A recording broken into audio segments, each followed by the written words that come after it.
So can the Islamic State group be destroyed and degraded as President Obama laid out? For that, we get three views. Feisal Istrabadi was Iraq's deputy ambassador to the United Nations from 2004 to 2007. He's now a professor of international law and diplomacy at Indiana University.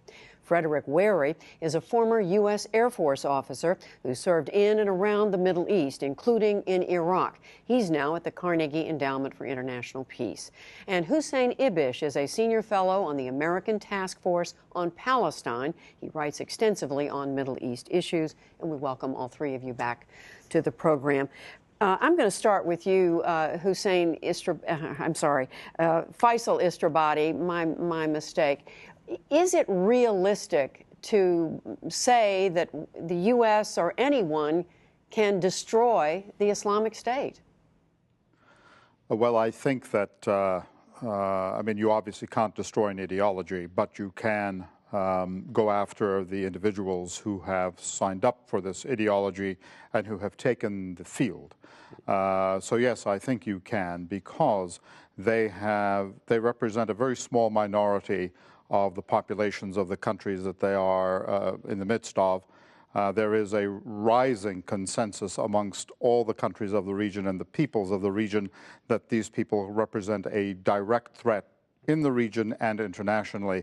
And I think that an appropriate response by the countries of the region in coordination with the United States and NATO allies can result and must result, indeed, we don't seem to me to have much of a choice in the defeat of these organizations. Fred Wehrey, do you think it's a realistic goal?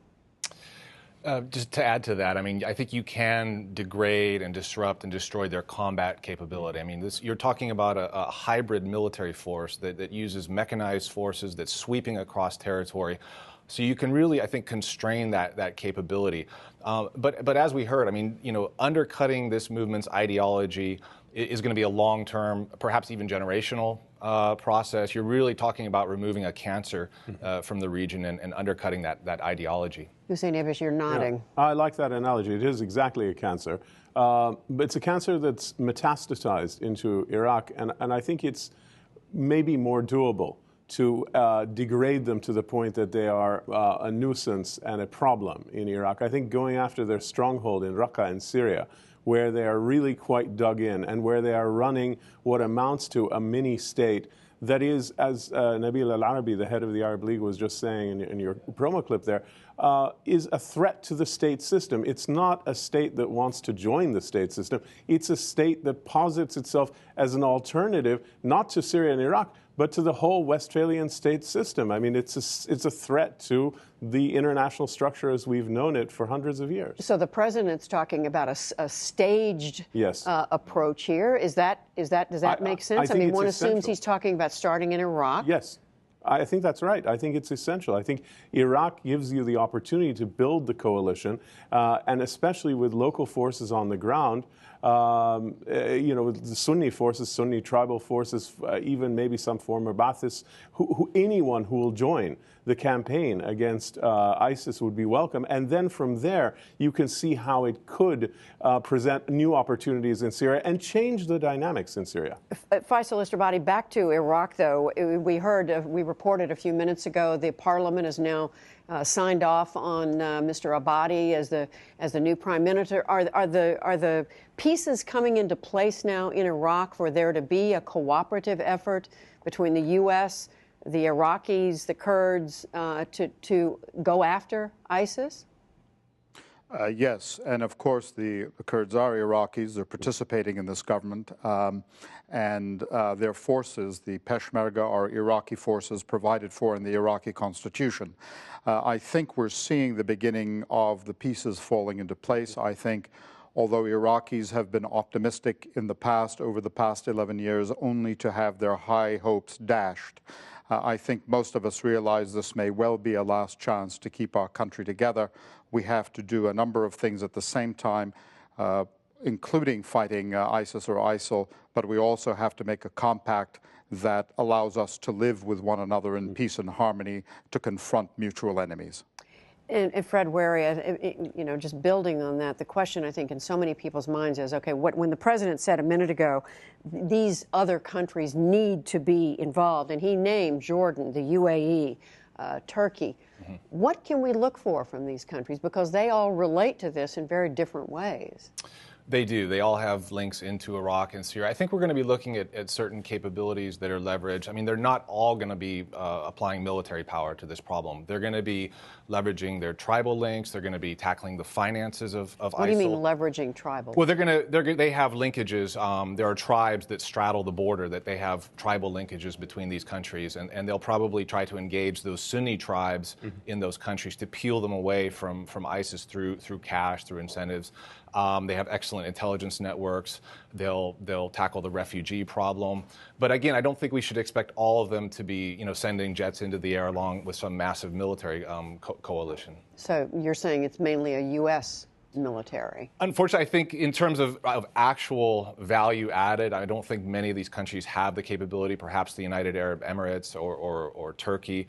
But again, we're talking for the type of precision campaign that you need to avoid collateral damage and to go after the key leadership nodes. You're talking really about a U.S. and perhaps some NATO countries. I do think there have to be boots on the ground, of course, though, to replace ISIL fighters when they are defeated. And I think that can't be sectarian forces either in Iraq or in Syria, or perceived to be sectarian forces. So it's got to come from the local Sunni population. It's got to come mainly from the people that ISIS is now claiming to represent. And they've got to be flipped. One of the things that coalition partners can bring to the table, beyond just the military, the law enforcement, the financial crackdown, is the credibility, the Sunni Arab credibility, that this is not an attack on Sunnis, that this is not shilling for sectarianism or for Iran or for Shiites or anything like that, that this is essential for the Arab Sunnis as a collective and for local Arab Sunnis in Iraq and ultimately in Syria as well. Well, and you bring up something that I want to turn to Feisal Istrabadi on, and that is, you know,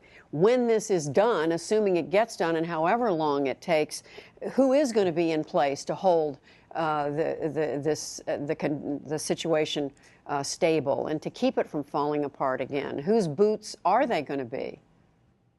Look, you cannot say on the one hand we should not have sectarian forces in Iraq, a proposition with which I agree, and then on the other hand say, but there need to be Sunnis in these areas. What we need to do is build institutions of the state.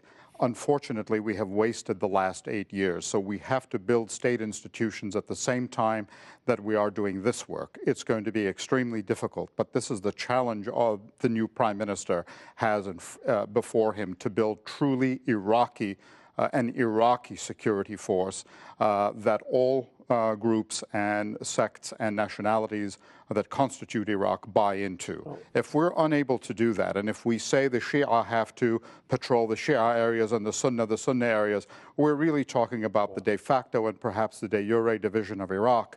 And if that happens, then we have a true Pandora's box in which Iraq ends up looking like Somalia. Well, we need to build state institutions. No, I'm not actually saying that. What I am saying is that any force that is on the ground that takes the place of ISIS has to have credibility with the local population. That's essential. That's really another story. Fine, that's exactly what I'm saying. That I agree with. Okay. That I agree with. But Fred Wehrey, how does the U.S., in trying to manage or help oversee all this, ensure that the things happen that the three of you are describing? Well, we don't always have a good track record of social engineering these sorts of things. It's going to be very shaky. We know that many of these states compete with one another, that within the Gulf. To say that there's a unified Sunni bloc is a bit of a misnomer. There's really a Sunni Cold War going on right now. So it's going to be a very delicate task. But I think much of it hinges on what goes on in Baghdad itself and the actions that the Iraqi government takes toward its own population. And we already see it's moving from one administration in this country to the next one. The president's already said it's going to go beyond his term in office. We thank you all three, Fred Wehrey, Hussein Ibish, Faisal Istrabadi. We appreciate it. Thank you.